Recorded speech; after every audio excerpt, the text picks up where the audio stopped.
안녕하세요. 이철규 목사입니다. 예, 오늘은 고린도전서 12장을 보겠습니다. 고린도전서 12장을 보면서 실질적으로 여러분들이 한번 12장을 보면서도 함께 읽어줘야 될 말씀은 12, 13, 14장입니다. 함께 관련이 있는 부분이니까 은사에 관한 부분입니다. 그런데 이 은사에 관한 부분을 하면서 조금 조심스러운 것은 무엇이냐면은 아직까지 주장하는 것이 물론 과거에도 이런 부분이 계속적으로 문제가 되어져 왔지만은 지금 또 판이하게 이 생각을 달리하는 사람들이 많이 있습니다. 그렇기 때문에 제가 볼 때 이 성경을 중심으로, 그러니까 실질적인 개인 체험이나 뭐 이런 것보다는 성경을 중심으로 해서 말씀을 보고자 합니다. 물론 개인적으로 체험만 봐도 들어가겠지만은 그러나 먼저 생각해 보고자 하는 것은 성경을 중심으로 살펴보고자 합니다. 그렇기 때문에 여러분들도 지금까지 가지고 있던 어떤 개인적인 의견이나 그 모든 것을 다 내려놓고 성경을 중심으로 한번 우리 함께 생각하면서 하나님의 뜻을 더욱더 깨달아 가기를 원합니다. 자, 고린도전서 12장에 보면은 여기에서 보면은 형제들아 신령한 것에 대하여 나는 너희가 알지 못하기를 원하지 아니하노니 하고 말씀을 합니다. 자, 우리가 이 1절 말씀을 읽으면서 어디서 또 본 것 같은 생각이 들죠. 지난주에도 말씀을 드렸지만은 우리가 10장에 보면은 형제들아 나는 너희 10장 1절에 형제들아 나는 너희가 알지 못하기를 원하지 아니하노니 하고 말씀을 합니다. 그래서 12장에서는 형제들아 신령한 것에 대하여 나는 너희가 알지 못하기를 원하지 아니하노니 하고 12장에서는 신령한 것에 대하여 하는 말씀이 더 첨가되어져 있습니다. 그런데 우리가 11장에 보면은 11장에 보면은 3절에 그러나 나는 너희가 알기를 원하노니 하고 말씀이 이어지는 말씀이 각 남자의 머리는 그리스도요 여자의 머리는 남자요 그리스도의 머리는 하나님이시니라 하고 말씀을 합니다. 자, 물론 고린도 교회의 문제점을 두고서 바울이 계속적으로 1장에서부터 말씀을 해오면서 이 고린도 교회 성도들을 향하여서 그 문제를 다루면서 가르치기도 하고 교훈하기도 하고 있지만은 계속적으로 그렇게 말씀하고 있지만은 우리가 사도 바울이 이 사람들에 대해서 특별히 이 사람들에게 나는 너희가 알지 못하기를 원하지 아니하노니 하고 말씀한 것을 한번 생각해 보고자 합니다. 뭐에 대해서 10장에서는 왜 뭘 알기를 그렇게 원하였던가 하는 것입니다. 자, 우리가 10장에 보면은 10장에 바울이 이 성도들에게 고린도 교회 성도들에게 뭘 알기를 그렇게 원하였던가 하는 것입니다. 그것은 10장에 보면은 여기에서 저들이 신령한 음료를 마시고 신령한 음식을 먹고 다 함께 신령한 음료를 마셨다 이거야. 그리고 하나님의 놀라운 이적들을 체험을 한 거예요.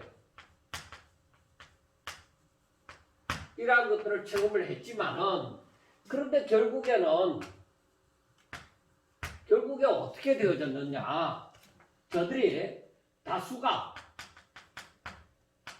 다수를 하나님이 기뻐하시지 않는다. 저들의 다수를 하나님이 기뻐하시지 않으므로 저들의 다수가 광야에서 약속의 땅에 들어가지 못하고 광야에서 멸망을 했다는 것입니다. 자, 이 고린도 교회 성도들에게 얘기해 주는 것이 이 아브라함의 후손들이 애굽에서 출애굽해서 나와서 광야에서 이와 같은 놀라운 은혜를 다 체험하고 했지만은 저들의 다수가 하나님이 다수를 기뻐하시지 않으므로 광야에서 멸망을 했다는 것입니다. 우리가 여기에서 하나님의 그 사도 바울이 말하고자 하는 바를 좀 더 알고자 하는 것은 무엇이냐? 그래 이들의 다수가 이 광야에서 왜 멸망을 했느냐? 왜 멸망을 했는가? 이들의 다수가 이런 놀라운 체험을 했지만은 저들이 우상을 숭배하고 하나님을 떠나는 엄행을 저지르고 그리고 하나님을 시험하고 그리고 하나님을 원망을 했다는 것입니다. 이들의 다수가 광야에서 멸망한 이유는 저들이 이런 놀라운 체험을 하고서도 우상 숭배를 하고 하나님을 떠나는 엄행을 저지르고 하나님을 시험하고 또 하나님을 원망을 했다는 것입니다. 그러니까 저들이 이런 놀라운 은혜를 체험했다고 해서 다 하나님의 약속을 받고 그 약속을 누리는 것이 아니라 저들은 광야에서 멸망을 했다는 것입니다. 결국 이 말은 무슨 말이냐? 이 말은 결국 저들이 하나님을 향한 믿음이 없다는 것입니다. 그래서 다른 말로 하면은 이것은 하나님의 약속은 하나님께서 말씀하시는 이 약속은 오직 믿음으로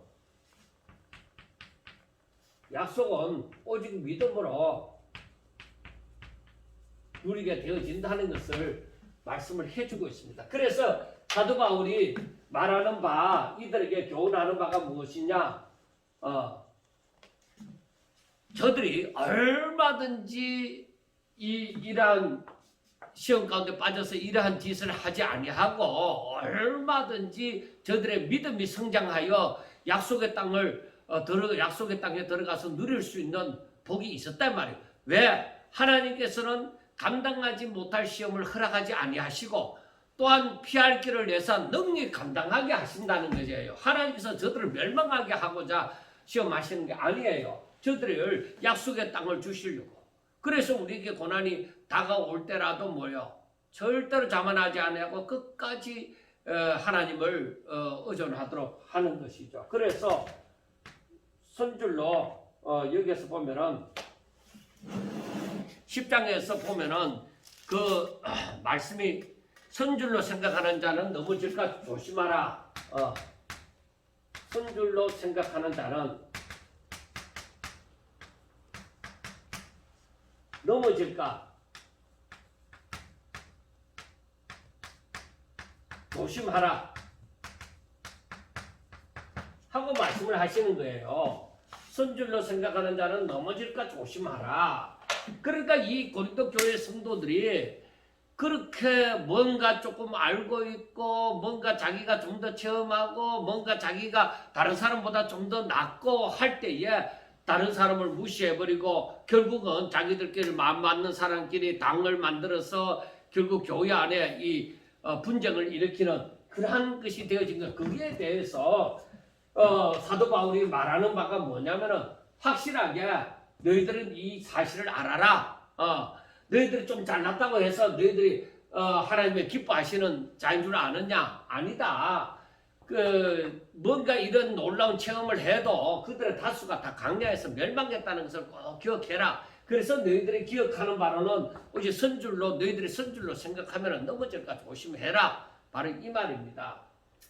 그리고 제가 여기에 대한 설명이 여러분들에게 이해가 충분히 되도록 못 되어질 것 같은데 그래도 여러분들이 조금만 더 생각하면은 바울이 말하고자 하는 그 의도를 알 거예요. 바울이 말하고자 하는 말은 고린도 교회 성도들이 이러한 은혜를 먼저 누리고 체험을 했다고 해서 저들이 잘난 듯이 그렇게 하는 거예요. 그러나 광야에서 멸망하는 자처럼 선줄로 생각하다가 패망하는 자처럼 그렇게 되어지지 않도록 하라는 거예요. 오직 믿음으로 오직 하나님의 영광을 위해서 오직 하나님의 뜻을 이루기 위해서 그렇게 살라는 거예요. 자, 11장에 가서는 무엇을 얘기해요? 11장에 가서는 바로 바울이 내가 너희들이 알기를 원하노니 하고 3절에 말하기를 뭐라고 얘기해요? 11장에 가서는 너희들이 알기를 원한다. 남자는 여자의 머리다. 그리고 남자는 여자의 머리고 여자의 머리는 남자다.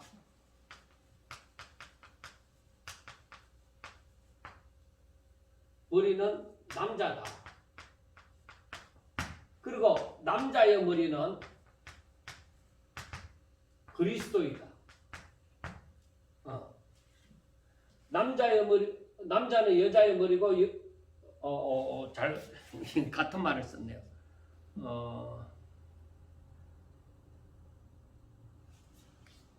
같은 말을 쓰는 거예요.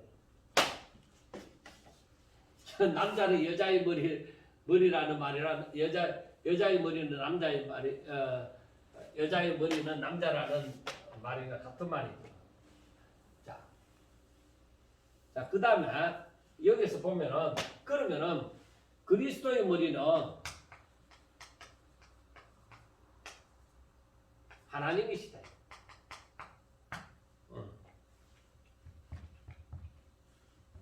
그리스도의 머리는 하나님이시다.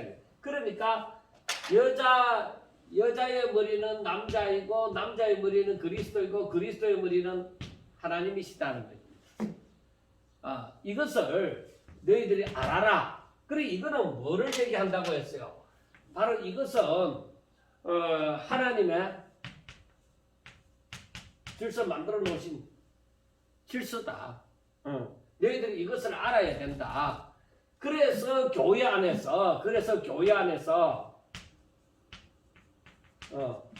질서를 따라 움직이라.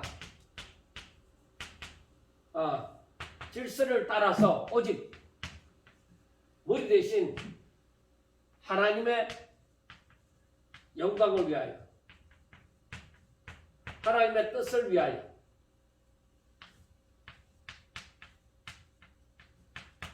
뜻을 위하여서 하라는 것입니다. 자, 여기에서도 말하는 바가 하나님이 기뻐하시지 않았다는 것이죠. 하나님이 기뻐하시지 않았다. 그래, 하나님이 기뻐하시는 뜻대로 살아야 된다는 것이죠. 그리고 11장에서도 하나님의 영광, 하나님의 뜻을 위하여 이 질서대로 움직이라는 것입니다. 자, 그래서 우리가 모든 것을 알 때에 정말로 하나님이 무엇을 말씀하시는가, 무엇을 말하고자 하는가 하는 것을 알아야 됩니다.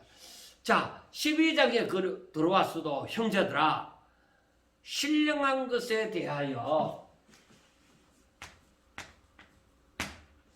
자, 신령한 것에 대하여서 이것에 대하여서 너희가 알기를 원한다는 것이죠. 알지 못하기를 원하지 하노라 그렇게 말씀을 합니다. 신령한 것. 그래서 우리가 생각해야 되는 게 이 신령한 것에 대하여서 우리가 알아야 된다. 이 신령한 것에 대하여 알아야 되는데 바울이 말하는 바가 무엇이냐 하는 것을 우리가 생각해 보도록 하겠습니다. 자, 신령한 것에 대하여서는 육의 누르로나 육적인 지식으로 깨닫고 할 수 있는 그러한 부분이 아니라 이건 영에 속한 부분이다. 특별히 하나님께 속한 부분이다. 하는 것을 먼저 아셔야 됩니다. 신령한 것. 그래서 우리가 이 신령한 것에 대해서 알고자 하는데 바울이 무엇을 신령한 것에 대해서 무엇을 말하고자 하는가 하는 것을 알기 위해서 12장, 13장, 14장을 다 한꺼번에 읽어주셔야 됩니다. 제가 하고 있는 것은 12장을 하고 그 다음 13장을 하고 14장에 대해서 이제 한 장씩 조금씩 깊이 나가겠지만은 다 연관이 되어져서 나올 것입니다. 그래서 이 신령한 것에 대해서 바울이 말하는 바가 먼저 서론적으로 말하는 것이 너희도 알거니와 저들도 알고 있는 것이 너희가 이방인으로 있을 때에 이것은 유대인이 아닌 다른 뭐 헬라인이라 이런 사람들만 얘기하는 것이 아니라 우리가 어떤 의미에서 보면은 하나님을 알지 못할 때에 그렇게 보는 것이 더 의미를 상세하게 알 것입니다. 너희가 이방인으로 있을 때에 말 못하는 우상에게로 끄는 그대로 끌려 갔느니라. 그러니까 이방인으로 있을 때 하나님을 알지 못할 때는 말 못하는 우상 아무것도 아닌 사람의 손으로 만든 것, 특별히 어떤 그 하나님의 계획과 성리처럼 어떤 그러한 것을 생각하거나 뜻이 있는 그런 존재가 아니라 말 못하는 우상이라고 하는 것은 정말 무용지물이다. 아무 능력이 없고 그냥 하나의 사람들이 생각하는 하나의 어떤 형상 그것뿐이다 이거요. 그러니까 아무런 능력이 없다는 것이죠. 아무런 힘이 없는 그 말 못하는 우상에게로 너희들 끄는 그대로 누군가가 끌었겠죠. 사단이 사람들로 하여금 그 우상에게 빠지게 만들어버린 것이죠. 그래 그대로 갔다는 것입니다. 그대로 갔는데 그러므로 3절에 그러므로 내가 너희에게 알리노니 너희들은 그렇게 말 못하는 우상에게나 끌려가는 그러한 힘없는 존재, 사망 가운데 빠진 존재, 사탄이 그 배후에서 역사하는 대로 그 끌려갈 수밖에 없는 그 사망의 흑암의 세상 가운데서 너희들이 살아갔다 이 말이에요. 우리 힘으로 어떻게 그 말 못하는 우상에게 끌려가지 않고 나올 수 있는 그런 힘이 없는 거예요. 그런데 내가 너희에게 알리노니 하나님의 영으로 말하는 자는 즉 성령이 그러한 존재에게 성령이 들어가서 이제 말을 할 수 있는 자, 성령으로 말을 하는 자는 누구든지 즉 성령이 들어간 자는 누구든지 예수를 저주할 자라고 하지 아니하고 성령으로 아니하고는 누구든지 또 예수를 주시라고 할 수 없느니라 하고 말씀을 합니다. 자, 이 부분에 대해서 바울이 말하고자 하는 바가 무엇이냐? 자, 서론적으로 얘기를 하는 게 즉 이방인으로 있을 때 즉 하나님을 알지 못하는 상태, 예수 그리스도를 영접하지 않는, 예수님을 영접하지 않은 상태,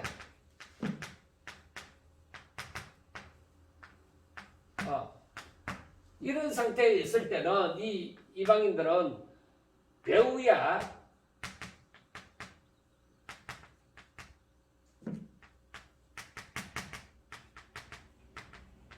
불순종하는 사탄, 이 배후에 불순종하는 사단의 이끌림을 받아서 사단이 이끄는 대로 말 못하는 우상,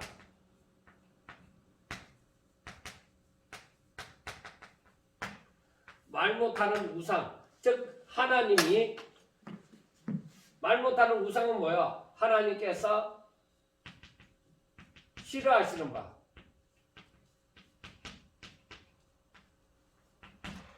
싫어하는 존재죠. 말 못하는 우상에게 사탄이 이끄는 대로 끌려다녔다.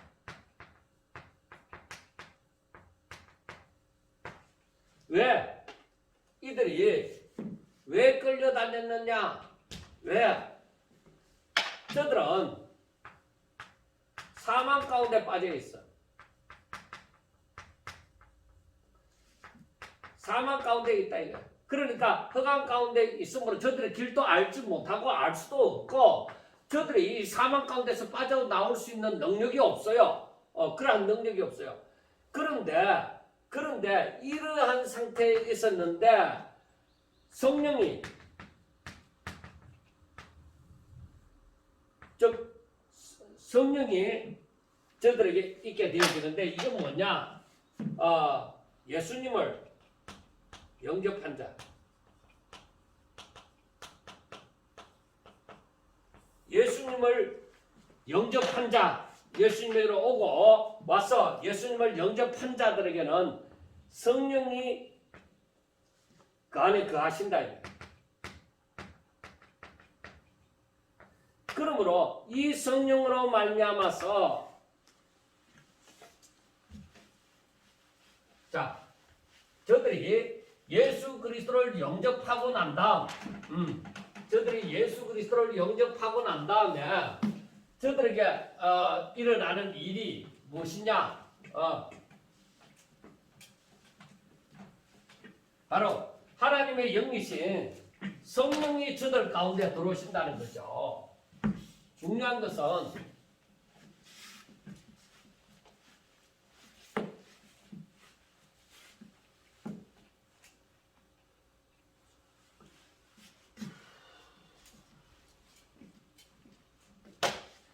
자, 저들이 예수 그리스도를 영접하면은 예수 그리스도를 영접하면은 성령이 저들 가운데 오사 저들로 하여금 이제는 하나님의 말씀을 깨닫고 그리고 그 말씀을 믿고 그리고 순종케 하여 주시는 역사를 이 성령이 하시는 거죠.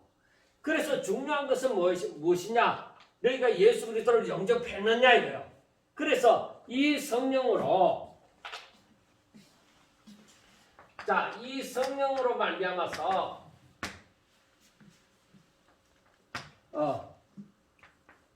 예수님은 주이시다. 그렇게 하고 이 성령으로 임한 사람은 예수님을 저주할 자라. 나무에 못 박힌 자를 저주할 자라 했지. 그러니까 저주할 자라 하지 않는다. 예수님을 저주할 자라고 하지 않는다는 것을 여기에서 말을 하고 있습니다. 자, 저들이 예수 그리스도를 영접하고서 예수님을 영접하고 나서 바로 저들에게 성령이 회개하라. 회개하고 너희들이 제사함을 받으라. 그러면은 성령을 선물로 주시나니, 그래 성령이 저들에게 들어와서 예수님을 주라고 고백을 하게 되어지는 것이죠. 예수님은 나의 주님이십니다. 나의 하나님이십니다. 하고 바로 고백을 하게 되어지죠. 그리고 그래서 예수님을 저주할 자라고 하지 않는다. 그러니까 이 사람들은 뭐요? 이 사람들은 예수님을 믿는 자들. 자, 이 예수님을 믿는 자들에게 여기에 보면은 너희들이 이제 예수님을 믿는 자가 되어졌는데 바로 하나님께서 이들에게 여러 가지 은사를 주신다. 하나님께서 이들에게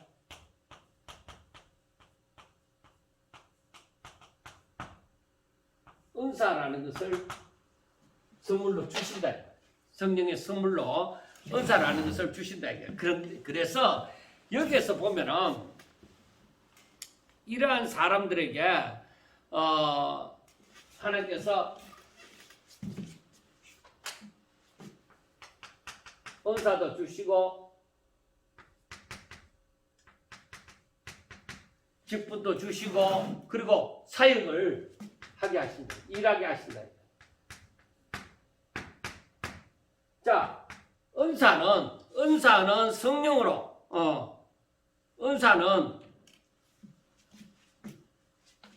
은사는 여러 가지다. 그럼 뭐로부터 말미암느냐? 은사는 여러 가지인데 바로 성령으로 주시고 직분도 여러 가지 직분이 있습니다. 자, 5절을 보면 직분도 여러 가지인데 이 직분은 왜 주어지느냐? 자, 저들이 섬기는 일인데 이 직분을 주어서 섬기는 일인데 그 저들이 섬기는 여러 가지지만은 그 여러 가지라도 한 주를 주는 한 분이 한 주를 섬긴다는 거죠. 그리고 사역도 여러 가지다. 그러니까 이 사역을 일하게 하시는 자가 누구냐? 일하게 하시는 자는 하나님이시다. 이걸 알아야 돼. 그래서 4절, 5절, 6절에 보면은 은사는 여러 가지지만은 그 은사를 누가 주시느냐? 성령이. 한 성령이 주시는 거야. 여러 갈래에서 여러 분에게서 받은 것이 아니라 한 성령. 한 성령이 같은 성령이 그 여러 가지 은사를 이제 주신 거죠. 사람에 따라서. 그 다음에 직분 여러 가지 직분이 있지만은 저들이 섬기는 분은 뭐요? 주님이시다. 다 같이 한 분을 섬기는 거예요. 직분이 여러 가지 직분이 있지만 다 같이 한 분을 섬기는 거예요. 그 다음에 사역도 여러 가지 사람들마다 각기 맡은 분야에서 여러 가지 사역을 하지만은 그러나 6절의 말씀처럼 모든 것을 모든 사람 가운데서 이루시는 분은 그 일하게 하시는 분은 하나님이시다. 하나님이시다. 그래서 7절의 말씀이 뭐라고 해요? 각 사람에게 성령을 나타내시면 유익하게 하십니다. 자, 예수님을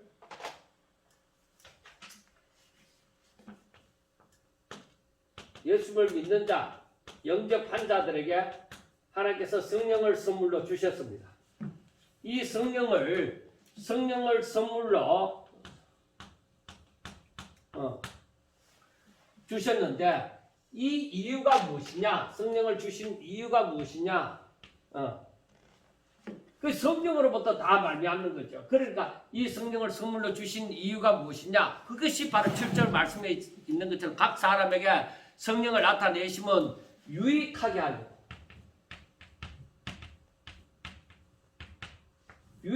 하려고 이 성령을 선물로 주신 거예요. 성령을 가지고 자랑하고 돈벌이 하라고 주시는 것이 아니라 이 성령을 바로 성도들, 예수님을 믿는 자들을 유익하게 하려고 이렇게 주셨다 이 말이에요. 성령을 선물로 주신 거예요. 그래 그 각기 성령을 다 받았으니까 여러분 아셔야 되는 거예요. 여기에서 참 이제 여러 가지 의견이 나오는데 자 예수님을 다시 한번 쓰겠습니다. 예수님을 믿는 자, 예수님을 영접한 자에게는 자 성령을 선물로 주셨습니다. 자, 제가 한번 이해를 돕기 위해서 한번 찾아보겠습니다.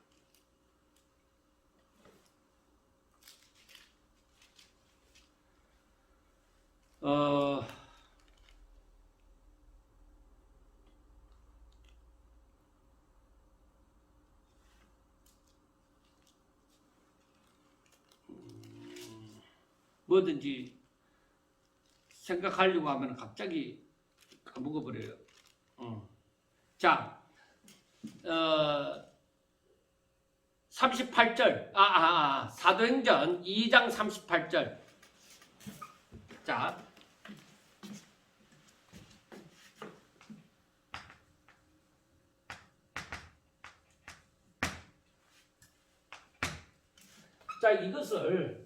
이것을 거기에서는 성령의 선물 이렇게 이제 번역을 해놨습니다. 거기에 보면은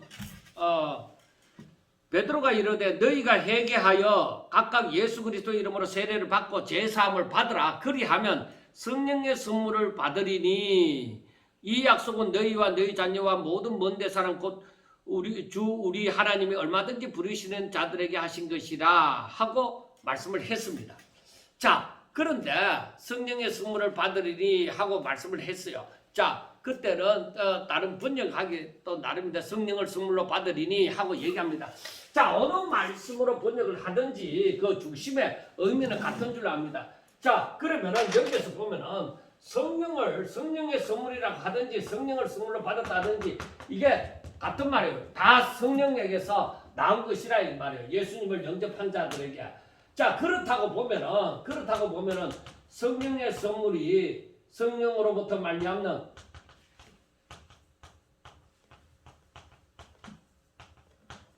은사가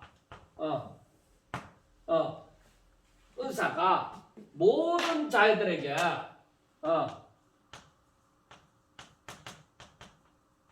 모든 자들에게 성령이 임하잖아요.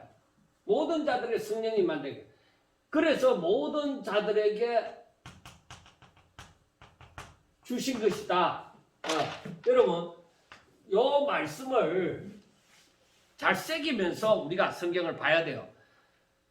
모든 사람이 예수 그리스도를 영접하고 모든 사람이 성령을 선물로 받았다 이 말이에요. 성령이 임하는 거예요. 그러니까 성령의 선물을 받았다고 이제 또 우리가 개정판에 이렇게 번역이 되어져 나오는데 성령의 선물을 받았다든지 성령을 선물로 받았다고 하든지 일단 모든 사람 예수 그리스도를 영접한 자들에게는 성령이 임하네요. 성령이 임합니다. 자, 그런데 이 성령의 선물이라고 하면 은사라고 얘기를 할 수 있는데, 자, 그러면은 이 성령이 임할 때 각자에게 주심이 있다 이 말이에요. 성령이 임했다는 것은 저들에게 성령이 역사하는 거예요. 그러니까 저들이 성령으로 말미암아서 자신의 맡은 분야 모든 부분에 대해서 일을 할 수 있다는 거예요. 그래서 모든 사람이 다 이 은사를 받았다 그렇게 생각하면 돼요. 나중에 뒤에서도 말씀을 하는 것을 보면 알 수가 있습니다. 자, 이렇게 성령을 보내주시는 것은 이 모든 것은 이렇게 성령을 예수 그리스도를 영접한 자에게 성령을 주신 것은 이걸 전부 다 유익하게 하나님을 잘 믿도록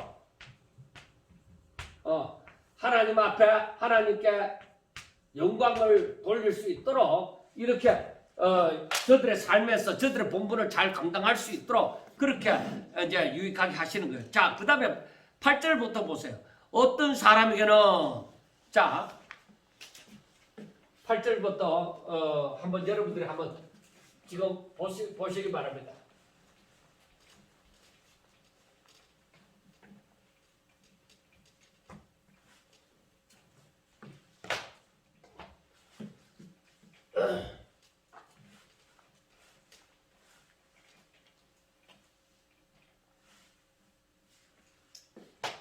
자, 8절부터 보면은 어떤 사람에게는 성령으로 무엇을 줄 수 있죠? 지혜의 말씀을.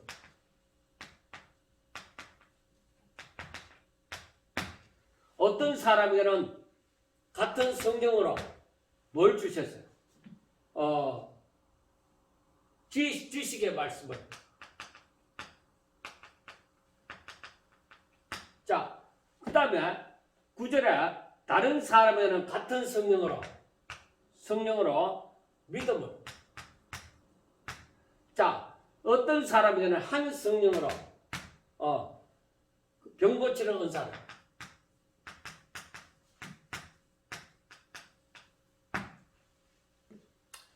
자, 그 다음에 10절에는 어떤 사람에게는 능력 행함을. 어떤 사람에게는 예언함을, 어떤 사람에게는 영들 분별함을, 다른 사람에게는 각종 방언 말함을, 어떤 사람에게는 방언을 통역함을.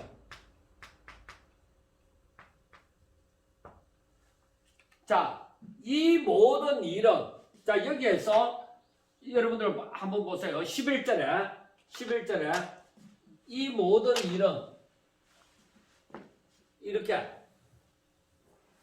이 모든 일은 뭐요? 한 성령이 행했다. 한 성령이 같은 성령이 행하사 성령이 이렇게 하시는데 성령이, 자 여러분, 이 성령이 그의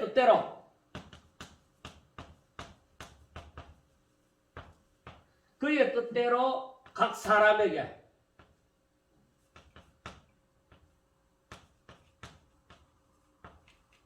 나누어 주시는 거예요.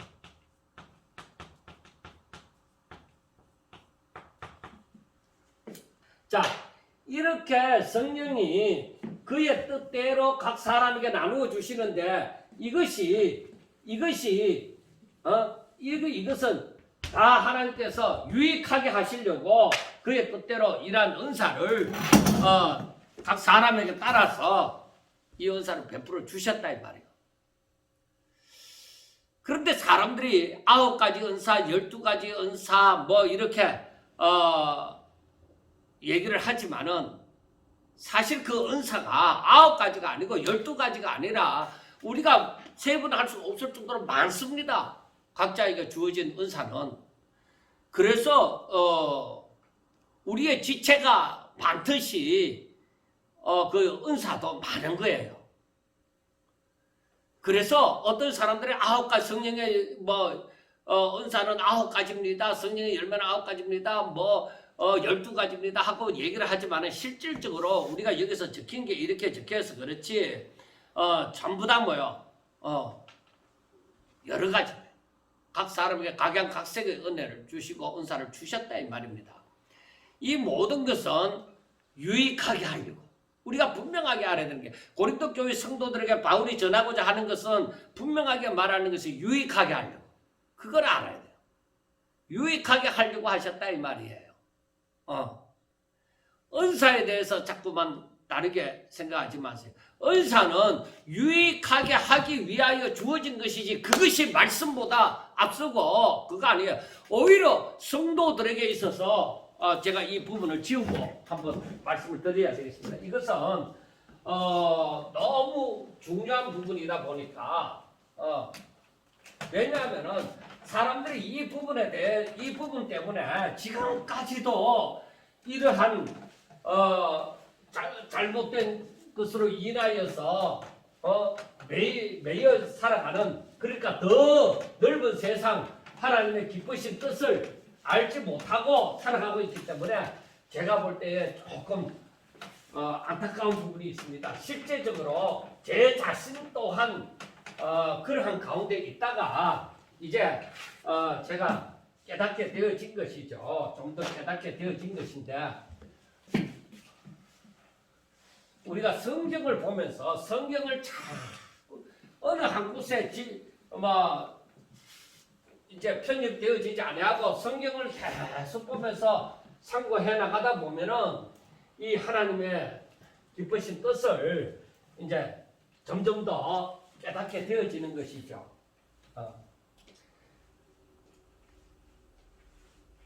사람이 이제 성경을 자꾸 연구하다 보면은 묵상하면서 해나가다 보면은 이걸 깨달아가는 것입니다. 자, 여기서 보면은 제가 9가지 성령의 은사가 9가지다, 12가지다, 막 36가지다, 뭐라고 얘기하든지 거기에 대해서는 저는 9가지면 어떻고 12가지면 어떻고 30가지면 어떻고 100가지면 어떻습니까? 얼마든지 사람 얼굴이 다 다르듯이 사람마다 하나님께서 주신 은사가 다 다른 부분이 있습니다. 그런데 크게 이래 분류를 해서 드러난 부분을 분류를 해서 그렇게 말씀하고 있을 따름이라고 보여집니다. 자, 그런데 우리가 알아야 되는 것, 이 은사 때문에 각 교회마다 한때는 문제가 많이 일어났죠. 그런데 우리가 보셔야 됩니다. 제 자신도 회개하고 돌아서서 이제 다르게 신학교를 금방 들어가지는 않았으니까 그래서 제가 이제 제 가까운 사람이 기도원 원장이었기 때문에 제가 기도원에서부터 생활을 하기 시작해서 은사적인 부분을 가까이서 이제 접하게 되어졌습니다. 그리고 제 자신도 그 은사를 사모하면서 정말 힘쓰고 애를 썼던 그런 때가 있었습니다. 그런데 그 모든 것을 다 떠나서 한번 이 성경을 중심으로 한번 생각해 봅시다. 하나님의 뜻이 무엇이냐? 하나님의 뜻. 하나님께서 사람을 향하신 뜻이 무엇이냐? 그것은 분명히 하나님의 말씀을 순종함으로 하나님께 영광 돌리는 거야. 하나님의 영광의 찬송이 되어지는 것입니다. 하나님 뜻이. 그러면은 성령은 하나님의 영, 그리스도의 영이라고 얘기를 합니다. 성령은 그 역할이 무엇이냐? 이 역할이 바로 이것은 사람으로 하여금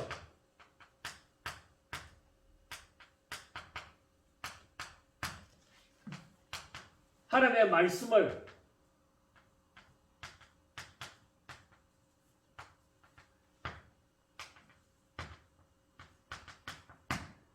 말씀을 깨닫고 그리고 하나님의 말씀을 생각나게 하고 하나님의 말씀을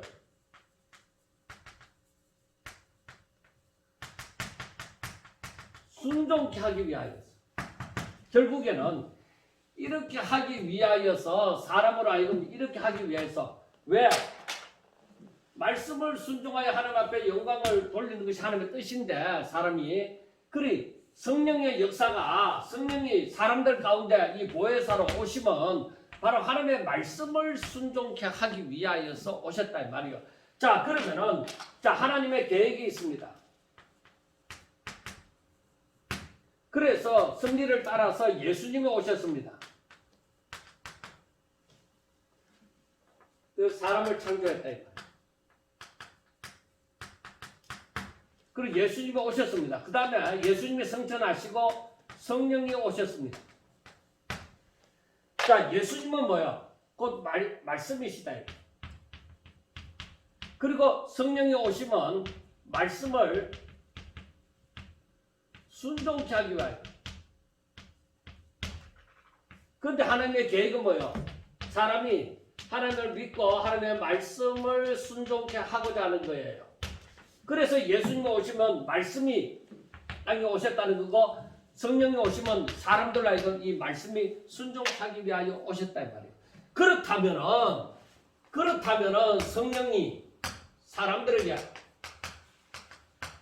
각종 선물을 주시는 것은 왜 주셨느냐? 왜 주셨겠느냐? 사람으로 하여금 이 본분을 사명을 잘 감당하도록 감당하는데 유익이 되게 하도록 그래서 그러니까 이 유익이 된다는 말을 우리가 잘 생각해야 되는 것은 우리가 사람과 사람끼리도 하나님을 믿는 사람들끼리 하나님의 말씀을 따라 순종함으로 서로 사랑하는 그러한 일이 되어지도록 그리고 저들이 모두가 하나 되어져서 함께 힘을 합하여 하나님 앞에 영광 돌리는 거. 그래서 이 유익이 되어진다고 하는 것은 하나님을 사랑하고 즉 하나님께 영광을 돌리고 또 이웃을 사랑하도록 만들어주는 일이라고 보면 됩니다. 자, 그러므로 은사가 주어진 이유는 무엇이에요? 바로 이 유익이 되게 하려고 유익이 되게 하려고. 그러니까 이 유익이 되어진다는 것은 뭐겠어요? 하나가 되어지는 거.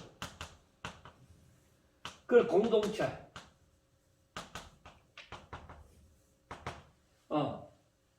그리고 죄에 속하지 않는 거예요.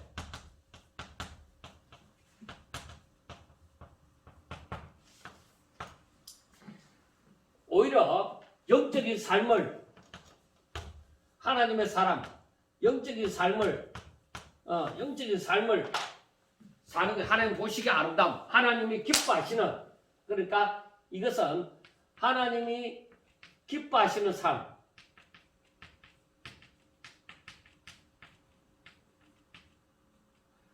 로마서 12장 1절 말씀처럼 그러한 삶을 살게 하시고자 이렇게 하는 거예요. 그래서 12절에서부터 말씀이 봐요. 몸은 하나인데 많은 지체가 있고 몸은 하나인데 많은 지체가 있고 몸의 지체가 많으나 한 몸인 것과 같이 그리스도도 그러하니라. 그리스도도 그러하다. 너희들이 그리스도를 믿는 자이냐? 너희들이 그리스도와 연합한 자이냐?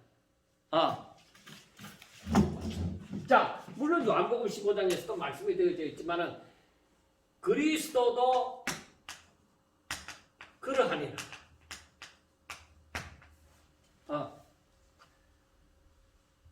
자, 성도는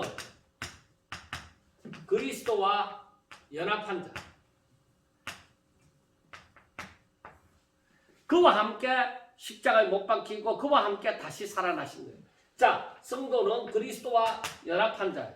그래서 여기에서 보면은 몸은 하나이다. 하나이지만 지체는 여럿이다. 지체는 많다 이 말이야. 자, 그러니까 몸의 지체가 많지만은 몸은 하나인 것처럼 그리스도도 하나다. 성도들은 많습니다.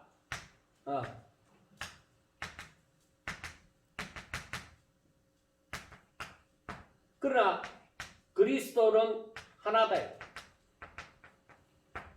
그러므로 이들이 연합한 모습, 이거 하나가 되어져야 돼. 여럿이 되어지는 것이 아니라 하나를 이루어야 돼. 그래서 성경에서 하나가 되어진다는 것은 굉장히 많은 의미가 있습니다. 자, 그리고 유대인이나 13절 우리가 유대인이나 헬라인이나 종이나 자유나 한 성령으로 세례를 받아 한 몸이 되었고 또 다 한 성령을 마시게 하셨느니라. 몸은 한 지체만 아니요 여럿이니. 자, 지체는 우리 몸의 지체는 뭐 눈, 코, 입, 귀, 뭐 손, 발 뭐 말할 거 없고 속에 있는 장기까지도 말할 것이 없죠. 자, 그런데 만일 15절에 만일 발이 이르되 나는 손이 아니니 몸에 붙어 있지 아니하였다 할지라도 이로써 몸에 붙지 아니한 것이 아니다. 그거 착각이죠. 발이 야 나는 손이 아니니까 몸에 붙어 있지 아니했다. 그렇지만은 몸에 붙어 있죠. 또 귀가 이르되 나는 눈이 아니니까 나는 몸에 붙어 있지 아니하였다 할지라도 몸에 붙지 않고 귀도 서로 역할만 다를 뿐이지 다 붙어 있는 거죠. 자, 17절 만일 온몸이 눈이면 듣는 곳은 어디며 온몸이 듣는 곳이면 냄새 맡는 곳은 어디냐. 그래 다 이 몸이 온전히 유기체적인 그것으로 연결되어진 그 역할을 잘 감당함으로 몸이 온전한 하나가 되어지잖아요. 그렇잖아요. 우리의 각 지체가 그 모든 역할을 내가 의식하지도 못하는 순간에도 다 역할을 다 하고 있죠. 그러므로 말미암아 제가 지금 이렇게 말을 하고 손짓하고 몸이 움직여지고 생각은 생각대로 움직여지고 그래도 하나잖아요. 그렇게 해서 하나를 나타내잖아요. 하나의 모습, 그래서 아름다운 모습을 지니잖아요. 그래서 여기에서 18절에 보면은 그러나 이제 하나님이 그 원하시는 대로 지체를 각각 몸에 두셨으니 만일 다 한 지체뿐이면 몸은 어디냐. 이제 지체는 많으나 몸은 하나라 하고 말씀을 합니다.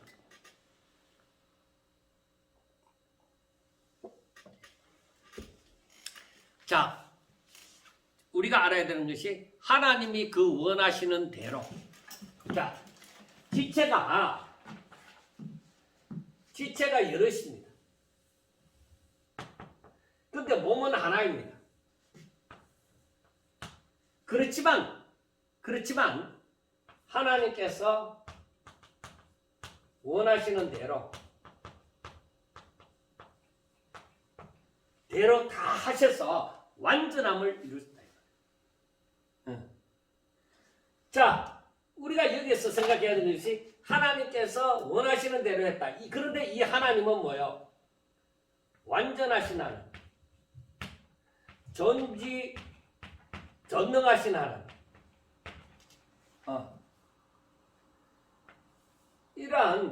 이러한 하나님이시다.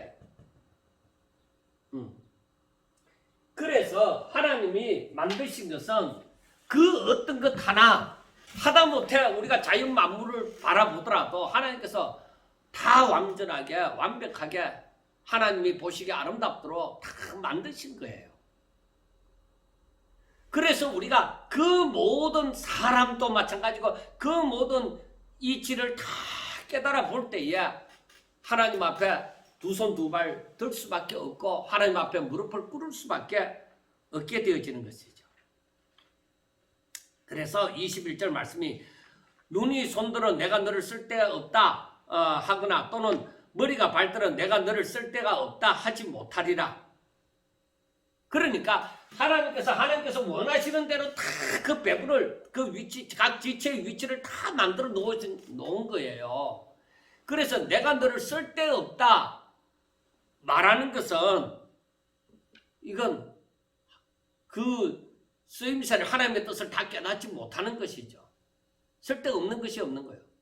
다 쓸데 있다. 다 소중한 거예요. 사람이 몰라서 그렇지. 다 소중한 거예요. 자, 그뿐 아니라 22절 그뿐 아니라 더 약하게 보이는 몸의 지체가 도리어 요긴하고 아무것도 아닌 것 같은데 우리 사람들은 겉으로 드러나는 막 힘을 쓰고 막 이 드러나는 그 활동량이 많고 막 이런 것만 귀하게 생각하는데 그렇지 않습니다. 제가 나이가 들어가면서 몸에 이상 징후가 이렇게 옴으로써 이야 평상시에는 내가 생각도 안 한 부분이 이렇게도 소중하구나. 절실하게 깨닫고 물론 그것은 지식적으로는 알고 있었지만은 제가 몸으로 체득하다 보니까 정말 귀하고 귀하다는 것을 알아요. 제가 지금 또 이 오른쪽 귀가 치료 시기를 늦추어서 결국 지금 귀가 좋지 않은 상태에 있습니다. 그래서 이 불편함을 항상 가지고 있는데 병원에서 고치고자 했지만은 어쩔 수 없는 없이 그냥 지내야만 된다고 해서 지금 또 지금 말을 하면서도 이쪽 귀는 잘 안 들리는 그런 상태에 있습니다. 그런데 제가 평상시에 이가 귀가 잘 들릴 때는 전혀 의식도 하지 않았죠. 숨 쉬는 것도 의식하지 않았죠.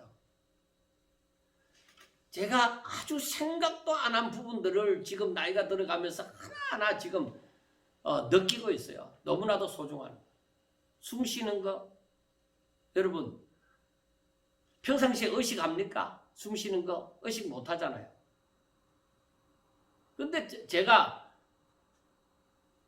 어릴 때부터 그러한 부분이 있었지만은 건강할 때 커서 건강할 때는 잘 못 느꼈는데 다시 나이가 들으면서 제 몸이 약해지면서 천식이라는 것을 알게 되어졌습니다. 그러니까 전에는 얼마든지 마라톤도 할 수 있고 심한 운동도 할 수 있고 수영도 깊은 물속에 들어가서 오랫동안 숨을 오랫동안 참을 수도 있고 그렇게 했는데 천식이 이렇게 조금씩 나이가 들어가면서 드러나면서 정말 쌕쌕거리지 아니하고 숨을 잘 쉴 수 있다는 것만 해도 감사하다는 것을 알았어요. 제가 지금 이렇게 말씀을 나누고 있으면서도 제가 하는 숨이 차요. 그래서 잠시 또 앉았다 하고 또 이렇게 여러 가지를 하는데 그러니까 더 약하게 보이는 몸의 지체가 도리어 요긴하고 우리에게 있어서 너무나도 중요하다는 것을 알게 되어집니다. 평상시에 생각도 안 한 부분. 그리고 23절에 보면 우리가 몸에 덜 귀히 여기는 그것들을 더욱 귀한 것들로 입혀주며 우리의 아름답지 못한 지체는 더욱 아름다운 것을 얻느니라. 그런즉 우리의 아름다운 지체는 그럴 필요가 없느니라. 오직 하나님이 몸을 고르게 하여 부족한 지체에게 귀중함을 더하여 주셨다. 그러니까 이 지체를 우리가 교회의 그 지체가 되어지는 그 성도들 한 사람 한 사람을 두고 보았을 때에 뭐 헌금을 많이 하고 기도를 열심히 하고 일을 열심히 하는 사람들만 귀한 것이 아니에요. 일 안 하는 성도들은 다 필요 없다 그거 아니에요. 하다못해 예배 드리러 와서 한 마음으로 있는 그 성도가 너무나도 귀한 거죠. 큰 교회에서는 뭐 그런 성도 뭐 헌금도 별로 안 하고 뭐 그냥 자리수나 겨우 채우고 가는 것처럼 여겨질는지 모르지만은 그러나 그 사람들이 다 빠져나가고 없다고 생각해야 돼요. 몇 사람만 가지고 몇 사람만 두고 예배를 드리면은 그 많던 사람들이 다 빠져나가고 난 자리가 그 사람들 한 사람 한 사람이 다 귀하게 여겨질 거예요. 그래서 한 영혼, 한 지체 소중하죠. 저 사람들이 각자의 위치에서 각자의 역할을 해주는 거. 그런데 그 역할은 하나님이 맡겨주신 거죠. 다 유익하도록 하나님께서 여기에서 보면 하나님께서 원하시는 대로 그 역할을 다 맡기신 거죠. 그리고 성도들은 그 하나님께서 원하시는 대로 그러한 달란트를 주시고 즉 은사를 주시고 그 일을 맡겼으면은 그 일을 잘 감당하고자 해야 되는 거예요. 한 달란트 받은 사람처럼 내 것은 별 거 없다. 2달란트나 5달란트 받은 사람에 비해서 나는 별 거 없다. 아무것도 없다. 그 역할을 안 하면 안 된다는 거죠. 그러니까 하나님께서 원하시는 대로 각 지체에게 그 분량을 다 맡겨주셨다 이 말이에요. 그러니까 내가 할 수 있는 것이 무엇일까? 그걸 감당해야 되는 거죠. 안 그러면 책망을 들어요. 한 달란트 받은 자처럼.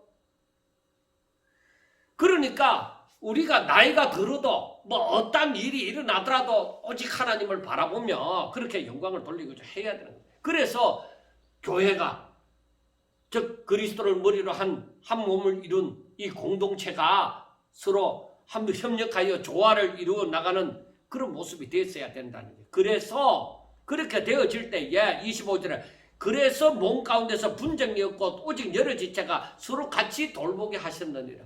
그래서 어느 한 영혼이라도 곁에 있는 영혼을 무시하지 말고 항상 마음에 품고 서로 사랑하고 서로 내가 도움이 필요할 것이 없는가 그렇게 생각하면서 항상 그 하나님의 중심을 보세요. 그 중심을 가지고 하라 이 말이에요. 목사저 때만 잘하는 거 아니에요. 목사저 때 잘하는 것은 목사저 때 정말 잘하는 것은 말씀을 잘 듣고 그 말씀을 순종하며 그리고 목사가 오직 하나님의 영광을 위하여 무엇을 하고자 할 때 다 같이 한 마음이 돼서 같은 뜻, 같은 마음, 같은 곳을 바라보면서 나아가야 되는 거예요. 그게 잘하는 거죠. 만일 한 지체가 고통을 받으면 모든 지체가 함께 고통을 받고 한 지체가 영광을 얻으면 모든 지체가 함께 즐거워하는 것. 그러니까 기뻐하고 슬퍼하는 일에도 같은 마음을 가져보세요. 어떻게 그 함께 울고 함께 웃는 일이 안 되겠습니까? 목회자가 정말로 이 성도들을 다 한 영혼을 가슴에 품는다면은 정말 그것을 더 잘 느낄 수 있을 거예요. 그래서 27절에 너희는 그리스도의 몸이요 지체의 각 부분이다. 그렇게 얘기합니다. 그래서 우리가 지체된 자는 항상 그 한 몸을 이루기 위하여서 노력을 해야 돼요. 내만 우뚝 솟아나려고 하는 건 그건 아니에요. 여러분 한번 생각해 보세요. 오른쪽 우리 보통 사람들이 오른손잡인데 이 오른쪽 이 힘을 오른손에 힘이 있다. 그 오른손만 열심히 운동해서 근육을 이만큼 불려나고 하고 왼쪽은 홀쭉하고 이래서 힘을 못 쓰고 있고 오른손이 내가 대장이야 내가 대단해 뭐 전부 다 나를 따르나 하고 막 휘둘고 다니면은 이 모습이 조화가 됩니까? 조화가 안 되는 거죠. 우리가 각자의 맡은 분량을 잘 감당하고 또 서로 위하여 주고 하나가 되어져 한 몸 이루어서 서로 협력하여서 아름다운 모습을 지내는 것 그게 중요한 거예요. 그러니까 그리스도께서 원하는 그 모습 하나님의 뜻대로 살고 사시는 그 그리스도를 따라서 우리가 그 모습을 닮아감으로 아름다운 모습을 지내는 것이 중요한 거예요. 그래서 그 일을 위해서 하나님께서 28절을 보면 하나님이 교회 중에 몇을 세우셨사오니 첫째는 사도요 둘째는 선지자요 셋째는 교사요 그 다음은 능력을 행하는 자요 그 다음에 병 고치는 은사요 서로 돕는 것과 다스리는 것과 각종 방언을 말하는 것이라. 그러나 다 사도이겠나 다 선지자이겠나 다 교사이겠나 다 능력을 행하는 자이겠나 더 병 고치는 은사를 가진 자이겠느냐 다 방언을 말하는 자이겠느냐 다 통역하는 자이겠느냐 하고 말씀을 합니다. 여러분 그 직분이 주어졌을 뿐이에요. 또한 그 직분을 사역케 하시는 분은 일하게 하시는 분은 하나님이세요. 그 개인의 능력이 아니에요. 성령이 저들에게서 없어지면 하나님의 뜻을 이루지 못해요. 하나님이 저들에게 능력을 주시지 않으면 그거 감당하지 못해요. 그래서 모두가 하나님의 일꾼 된 자로서 서로에게 맡은 바 직분을 잘 감당하면 누구와 비교할 것이 없어요. 내가 맡은 바 내가 최선을 다해 하나님 앞에 영광을 돌리고자 힘쓰고 애써야 되는 거죠. 그래서 다음 주에도 말씀을 드리겠지만 12장 31절 마지막 절을 보면 너희는 더 큰 은사를 사모하라. 내가 또한 가장 좋은 길을 너희에게 보이리라. 결국 이게 무엇이냐? 결국에는 오직 하나님의 뜻을 행하도록 하는 것. 하나님의 영광을 나타내는 것. 하나님의 얼굴을 드러내는 것. 그게 이제 13장에서 이제 나오는 거죠. 너희는 더 큰 은사를 사모해라. 그러면은 하나님께서 좋은 길을 너희들에게 보여주실 것이다. 그렇게 얘기해. 그러니까 우리가 막 사람들 앞에 자랑할 수 있는 것, 대단한 것, 막 네가 최고가 되는 것, 그걸 하라는 그게 아니에요. 그게 아니에요. 모든 것이 유익을 위하여, 하나님의 영광을 위하여. 그렇게 되어 있잖아요. 네 혼자 영광 드러내라. 그게 아니에요.